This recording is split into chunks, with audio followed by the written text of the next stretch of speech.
Hello everyone, Rurikhan here coming at you with another video, and today we're going to be talking about Dragon Age Inquisition. A lot of you guys have asked that I talk about Dragon Age Inquisition, so here it is. Now, a little bit of a caveat here, which is I haven't really been following the development of Dragon Age Inquisition, so what I did was I did a little bit of research here and there, saw a couple of videos, saw a couple of interviews, and tried to formulate an opinion on Dragon Age Inquisition. And you guys might be wondering, why am I not paying more attention to Dragon Age Inquisition, particularly because whenever people ask me about Dragon Age, I tell them that Dragon Age Origins is probably one of the best games that I've ever played.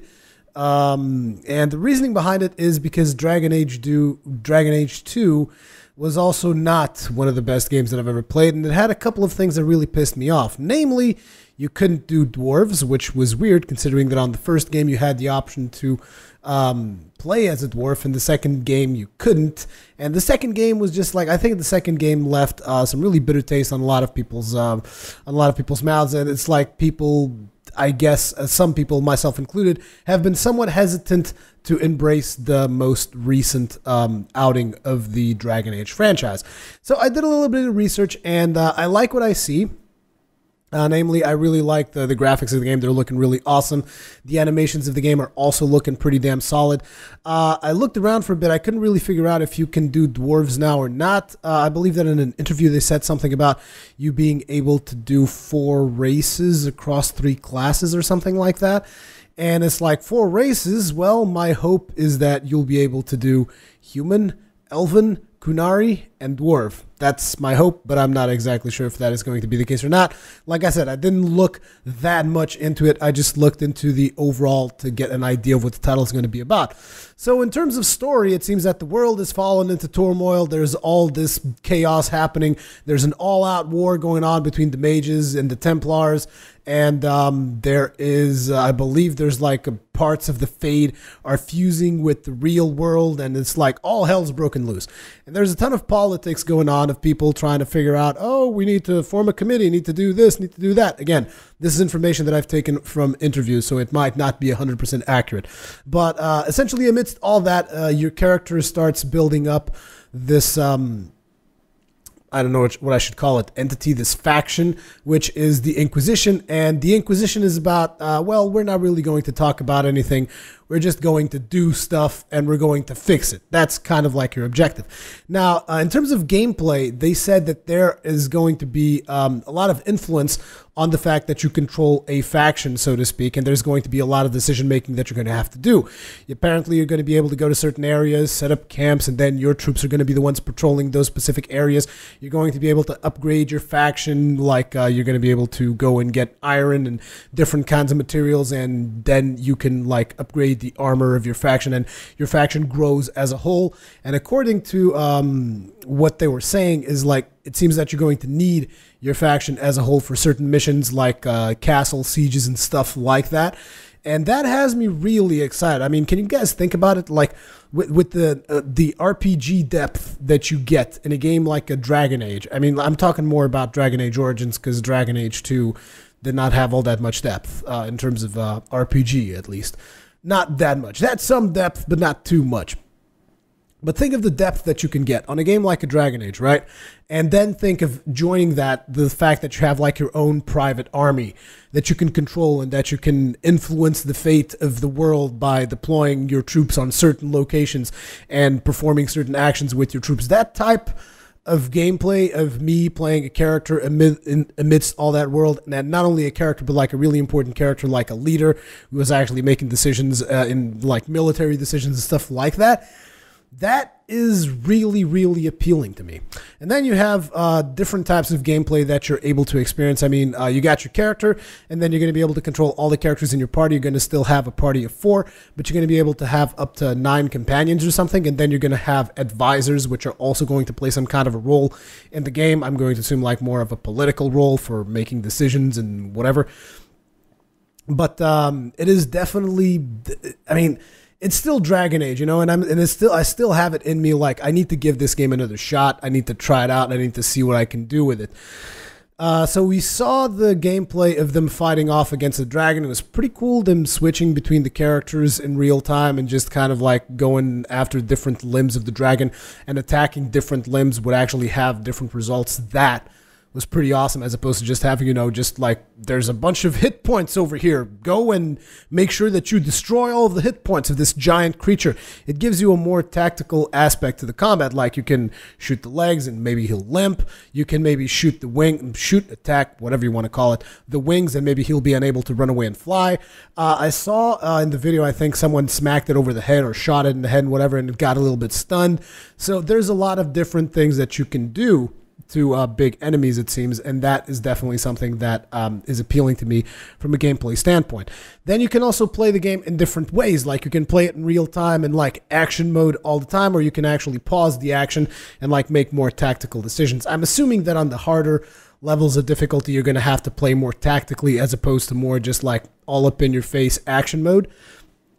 But something that I would really like to know a little bit more about, and obviously there's not a whole lot of details available yet, is have they improved the AI?